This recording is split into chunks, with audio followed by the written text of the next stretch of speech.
Hello, welcome to the program. I'm Gigi Kopelak.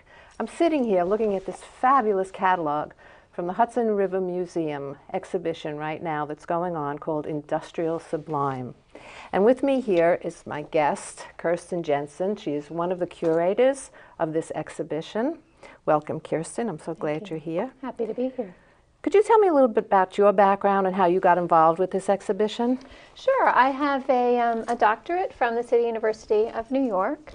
And recently I've been working on the catalog raisonné of an artist that we have in the show named John Follansbee. And he paints a lot of industrial scenes. And as I was working on researching the book for him, I became really fascinated by the whole idea of painting factories. I mean, when you go to a museum, you tend to see the pretty impressionist pictures, the nice landscapes, or the figure paintings, but no one really puts the factory paintings on the wall. And it really got me thinking that maybe we need to celebrate that little bit of our heritage, because it was quite a topic of discussion in the early part of the century, of the early part of the 20th century. Right. In the early part of the 20th century, I think most of the work that we were seeing or that they were seeing were nature. And so, so this was a great departure from what we were looking at, the Impressionists and... Right. I mean, if you think about the Hudson River, and when we think about artists associated with the Hudson River, we have the Hudson River School, and we think about the beautiful Catskills and Thomas Cole and Frederick Church. And what we were doing with this exhibition is wanting to show how artists in the 20th century who became fascinated with the city, particularly with New York as it rose to prominence globally and not just nationally, and how artists incorporated aspects of Hudson River School aesthetics of the sublime and the beautiful into painting the city. Right.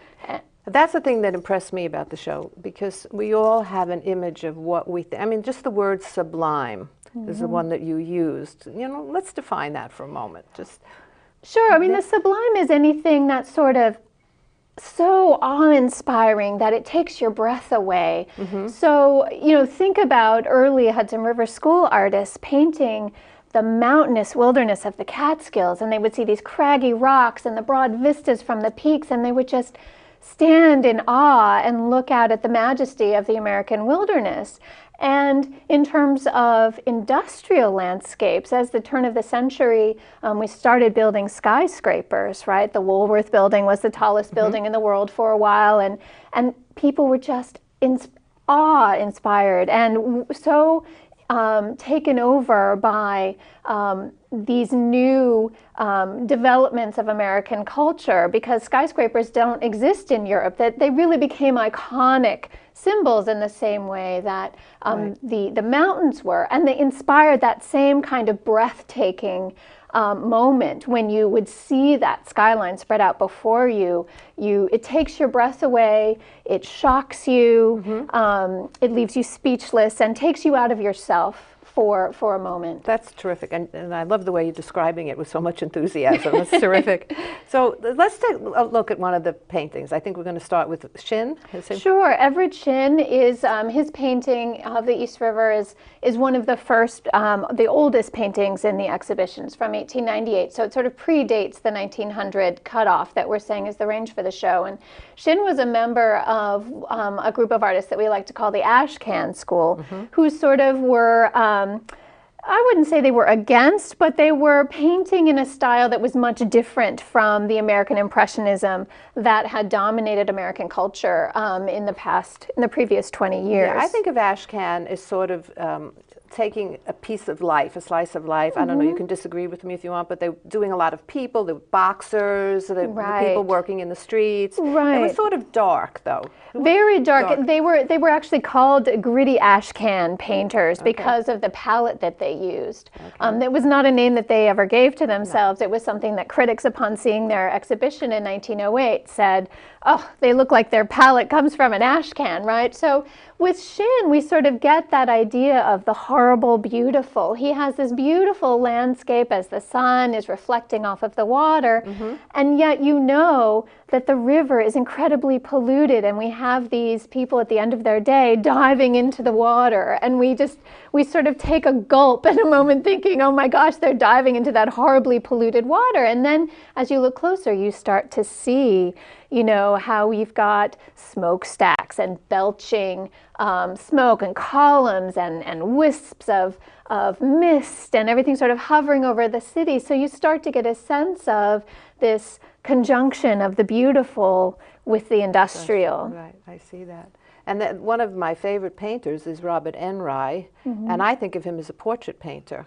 But you have one of his paintings here. Right. In fact, in an exhibition at the New York Historical, they have his landmark figure painting from 1913, the nude. From the Armory Show. From the Armory Show. But, we have one of his best landscapes, Cumulus Clouds, which really shows both a moment of city life, right? You have a little girl in a white dress walking somewhere with an older man, and you have the city starting to come to life around her and her presumably father, and they're sort of stopping in the midst of all this city activity framed by these tenement buildings and storefronts and gazing out across the river to see the sunrise. And in the opening created by the buildings that frame this picture, you start to see these little sailboats. And so you have this, again, the conjunction of something that's very beautiful, like a sunrise, and also something that you wouldn't think of would be a typical subject matter for a landscape painter, right? That you've got the gritty streets, and he shows some trash, and you know that those streets are covered with horse manure and all of these other things, right? So when you start to think about it, it's again that juncture, that conjunction of... Can we use the word juxtaposition? Juxtaposition. You got to use it in every art. Absolutely. I mean, I think the whole idea of sun and atmosphere and juxtaposing the atmospheric conditions, because of course New York, Manhattan Island, is bounded by the rivers, and then opens up into the harbor, and that in and of itself creates these very different atmospheric conditions than you find elsewhere. So you have beautiful sunrises and beautiful sunsets, and artists really play off that in their portraits of the city. Yeah, and juxtapose that against Luke's painting, which, when you talk about atmosphere, and the thing that impresses me about his, it's sort of depressing when you think about all this smoke belching, yet it's, again, a sublime, beautiful painting. Right, whereas Henry is a sunrise, Luke's captures the city at the end of the day. So he's painting the roundhouses at Highbridge, which is of course where all of the trains would go at the end of the day. And so the smoke is belching from the lower left-hand corner from the roundhouses, and you just think, how many engines must be in that building, right? Just belching up smoke in columns that reach from the bottom of the painting to the top of the painting. And it really is, again, this horribly beautiful scene, because in the background he's got this rosy glow of the sunset. And, you know, again, those smokestacks are symbols of power, of, you know, the real industrial power and might of New York. And you'll see in this exhibition, a lot of the paintings, puffs of smoke or curling smoke is a real leitmotif for industrial sublime, because it's not just the juxtaposition of nature and industry, right? The idea that smoke is some kind of a natural, sinuous... well, he's using it as an artist. He's using it in his composition.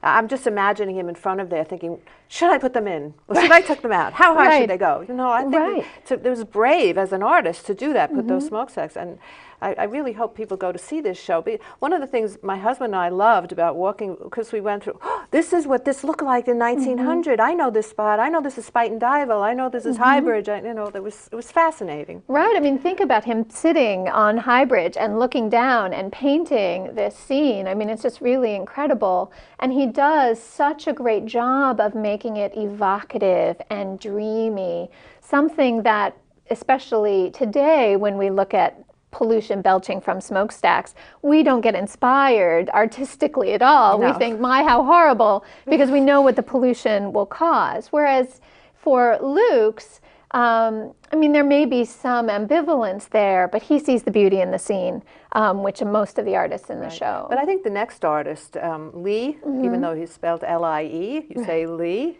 he's made it more an impressionistic, or the colors at least of the impressionists. Right. Jonas Lee was a Norwegian immigrant, and he came to the United States in the 1880s and actually began working as a calico designer, and then started to go to art school. And what's really interesting about Lee is because he comes from Norway and he visits Norway and Europe frequently, he sort of starts early on to take a lot of the developing modernist techniques and apply them to his work. But what's fascinating about Afterglow, which is this beautiful prismatic painting, it's sort of this combination of modernist techniques with a much more, as you say, impressionist palette. It's extremely poetic and evocative, all blues and greens, and you sort of get this sense, whereas Lux is all about thrusting power and the force of industry, Lee sort of paints the city at the end of a winter's day and how it's starting to go to sleep and the lights are still glittering. I mean, that was another thing that was fascinating for a lot of these artists at the turn of the century, was painting the city at night, because electric lights are really just, and they're all over the place. Once we have them, we want them everywhere. And so seeing how the lights sort of glisten out through the snow and through the end of the day is something that he really captures so well. It's just this poetic pause in the life of the city, which is different from, say, the energy and the force of Lux's painting. But then there's another one that you have there, the waterfront, I think it is, and he was a painter of the Panama Canal. Wasn't he commissioned to do the Panama Canal? Right. He was asked by General Goethals to go down and paint the canal, and so he goes down there in 1913. And I like to think that while he is painting the canal, that same kind of idea of the cavernous spaces, as the work is happening to dig out those massive amounts of dirt from the Culebra Cut, that he sort of transposes that onto his visions of the city when he comes back and starts to paint New York again, that he sees sort of the same kind of structure mirrored in the walls of the cavern and the walls of the city, and sort of bridging it with this beautiful Brooklyn Bridge. And I think he calls it Path of Gold because not only is the sun setting and blazing this beautiful reflection across the water, but quite literally, his painting leads you to Lower Manhattan, which is the commercial capital of the United States at the time, much the same way, if you'd like to say, that the Panama Canal is obviously also going to have a commercial impact. And so I think it's both sort of this idea of the aesthetic beauty of the scene, but also signifying what New York means to America at the time. Yeah, you wonder if he was thinking of what the immigrants said, the streets are paved with gold. Right. He called it the path to gold. Well, and since he was an immigrant, that would make sense. I want to skip a little bit to a more modernist painting. We'll go to Blumner, which is a totally different feeling. So, because the show ranges from 1900 to about 1940, am I right? Okay. And so this is a different kind of painting. This is much more geometric. And well, Blumner was another immigrant from Germany, and like Lee, he was involved in the Armory show. And this painting of the Harlem River Bridge was actually in the Armory show in 1913. And Blumner actually trained as an architect before he came to the United States, and he actually came to the United States with the express purpose of getting work doing architectural drawing and design at the World's Columbian Exposition in 1893 in Chicago. So looking at the city and bridges and architecture was ingrained in him by the time he started to paint, right around 1910, 1911. He actually came to New York and was the architect for the Bronx Community Courthouse, which most people don't know. But shortly thereafter, he starts painting. And this is, you're right, very geometric, very much inspired by, say, the fauves, the bright colors, the reds, the oranges. It's a very, very different feel than something like Jonas Lee. There's also very little, it's a flattened perspective, so you don't get any sense of trying to recreate what you're seeing. It's more of an emotional reaction to what you're seeing, which is a very different approach. Yeah, and I would think so totally different from architectural drawings that he'd been doing. I mean, it was almost a rejection of architecture to make it so flat, not three-dimensional, and so bright in colors.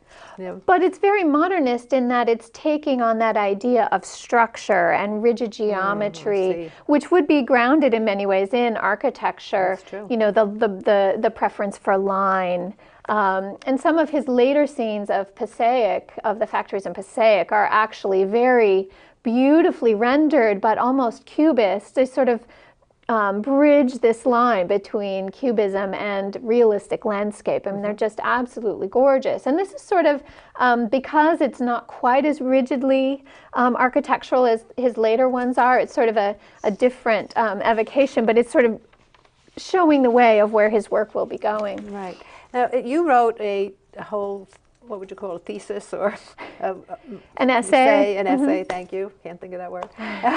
In the catalog. Several people did, which were very fascinating. Great catalog. It was, but you mention Alt, and you talk about him as, or this particular painting, as a masterpiece of precisionist. Right, George Alt from Brooklyn Heights, which is actually painted from his studio in Brooklyn. And George Alt is sort of a sad character, although he paints beautifully. He grew up in England and sort of got his artistic training in London, and so he was painting with a lot of the early modernists who were active in London early in the century. And he moved back to the United States in the 20s, and he was still sort of painting in an impressionist style. And when he got to the New York area, he sort of fell in with artists associated with the Stieglitz group and began painting in what became known as a precisionist style right around 1920, 1919, which was really sort of based on Charles Sheeler. And this idea of very rigid shapes, very geometric, very slick surfaces of paint, as well as slick surfaces on the buildings of the city. It really is a city-focused style. And absence of people, stillness, a very still atmosphere, a very collapsed, flattened picture plane.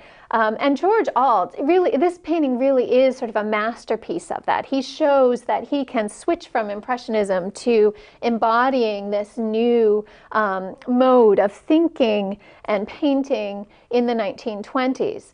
And a lot of artists are doing this at this time, but George Alt, I think really because he has sort of this love-hate relationship with the city, he finds it incredibly fascinating as a subject, but he's repelled by the city and the grind of the city and all that it signifies.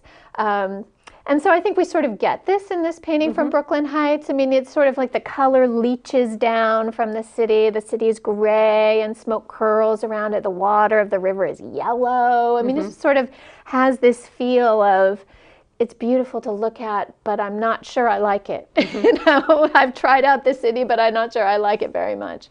Yeah. And I sort of get that sense from him. Yeah, you mentioned Sheeler and you mentioned Stieglitz, and I think you feel like there's a movement that's been going on where everyone is examining the city.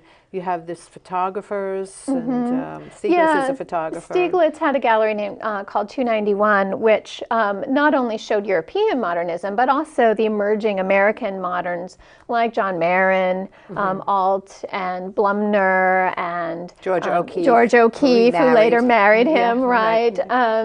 And so it sort of was this hotbed, this cultural hotbed. And so a lot of the early American modernism that sort of develops before and after the Armory Show really grows out from this cross-pollination between photographers and sculptors and painters. And you also mentioned there was a movie at the time called Manhattan, which I looked at, which was interesting. It's a day in the life of New York. It starts, and I couldn't believe the crowds. There's pictures of crowds coming off the Staten Island ferry, and it was just amazing. And just, it hasn't changed. No, it hasn't. In 100 years. And you see the push-pull, the waves of people as they come and go, and I think that the movie makers, Charles Sheeler and Paul Strand, who was predominantly a photographer, really sort of are interested in exploring the environment of the city as well as just the city itself. It's just the love of the buildings as they're going up. There's this one great scene where you can just see the geometric grid of the scaffolding and the men as they're working the booms, and the smoke curling. I mean, it's just a beautiful film. It's only 9 minutes, and you can, as you said, you can stream it online. Yeah, and you felt that the artists were influenced by this movie. Very much so. I mean, I think particularly for Sheeler, who we unfortunately don't have in the show because he never really painted any river scenes, and that's what we were focusing on. He made many pictures, many paintings out of the film stills. So, for example, Church Street L, which is one that we illustrate in the catalog, comes directly from a film still in Manhattan. And it's that idea of the crispness of the photograph which really influences precisionism. And I think Sheeler is really the one who sort of calls it that idea of precise But detail. then you have somebody like Chris that turns everything, all these things that you're saying, totally upside down. Right. Because he's got these bright, it's almost cartoonish, I think, in a way. Surreal. Would you say that? Surreal, I would say. Yeah, I mean, Francis Criss comes from England and moves to Philadelphia and studies at the Pennsylvania Academy of the Fine Arts. And Criss is, he is also part of this group when he gets to New York, this sort of modernist group. They're all exhibiting at the same kind of galleries, and they're all really painting in this precisionist style. But I would say that he sort of he takes it another level. He sort of grasps onto the idea of the alienation of this city, and really I sort of think pumps that up. Particularly in this painting, the perspective is all tilted and out of whack. This red building, the Jefferson Courthouse, just really draws you in, right? I mean, anybody who sees this in the gallery, including my little daughter, just was like a beacon, went to this red building. And I think it really does. It sort of, you're drawn to it, and then you look at it, and it sort of does put you into this dreamlike world. It's very surreal, and that wouldn't be out of place given where he's coming from. Okay. I mean, surrealism as an American movement is really sort of developing at that point in time, and I think he's becoming a part of that idea of taking the idea of the psychological alienation of the city streets and translating that into a canvas. Yeah, I could see it. I could see the alienation, but yet the red color says something. It must say something. It says brightness and happiness to me. It doesn't feel like I want to go there. Kind of. Well, it is. It draws you in, right? It draws you into his dream, and whether you feel sort of alienated or whether you feel warm and happy, is I think a matter of individual perception. Well, that's what a painting is all about. The viewer has a voice. We can say it. I want to talk about the Parker painting because that one is interesting to me because it's got again the juxtaposition of the people in the foreground, and then the. Right. I mean, Parker is painting this scene of the East River in the 1930s, and so we've moved from the 20s, which was focusing more on the architectural nature of the city, and then we have the crash in 1929, and sort of the icons of the 20s, right? Commerce, capitalism, skyscrapers. People really begin to look at them differently, right? They begin to have a different perception of the city, and it's become more negative, as well as the capitalism that underpins it. The capitalist system has failed. And so in the 30s, you begin to see this return to an interest in street life, into the inhabitants, and to really putting them back into the picture. And I like to think when I look at this painting by Parker that it's almost, you could see a WPA photograph of the same scene. He's really capturing that lived moment on the edges of the city, right? You're in Brooklyn and there's some longshoremen and they're sharing a cigarette, probably taking a break. And once you sort of move beyond that little vignette of wharfside life, you see the city, the skyline beyond it. It's the skyline is very gritty and dirty, and it's covered in a fog of smoke, and the water is polluted. I mean, he's really playing up the dirty edges of the city. But again, it's that idea of something, it's a beautiful painting, and he does it so well, and yet the message that he's conveying is, say, much different from, say, Jonas Lee, who says, here's the path of gold, and Parker says, here's the edge of the path of gold, right? Here's the gritty, worn out edges of the city, and guess what? It's all dirty like this, right? Yeah, I mean, I think he really is driving home a point there. Interesting, and it almost harkens back to that ash can kind of school. Exactly, I think. Yeah, exactly. And he did study at the Art Students League with Bellows and a number of the artists who were leaders of that movement. So that's a really prescient, point to make, is that he was sort of growing out of that movement. Right. And just compare that to Coleman's, because here he's idolizing those buildings. Well, I think. I'm not sure that I would say he's idolizing it. I think Coleman was very much involved in the Communist Party, like John Sloan, another ashcan artist whom we do have some paintings in the show.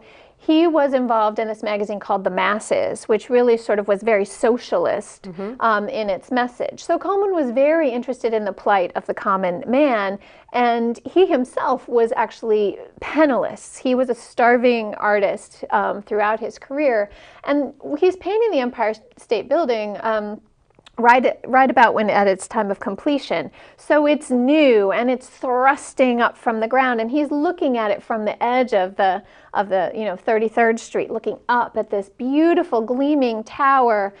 But I'm not so sure I think the message, at least the message I get, is that this was created at the expense of the edges of the city, which he also shows you at the bottom of the picture, sort of the cracked buildings, the crumbling infrastructure. So I think he's saying, is this worth it? Interesting. I mean, it's just it's such an impressive painting, with that Empire State Building, just thrusting itself up into the sky, and he shows you how high it is with the blimp that's behind it, sort of to really give you that sense of scale. So I think, again, he's got a real ambivalent message there, sort of a love-hate relationship. You really have to go to the museum and see this show to appreciate, because you can't see it on television or in. But let's just talk about one of the women in your show.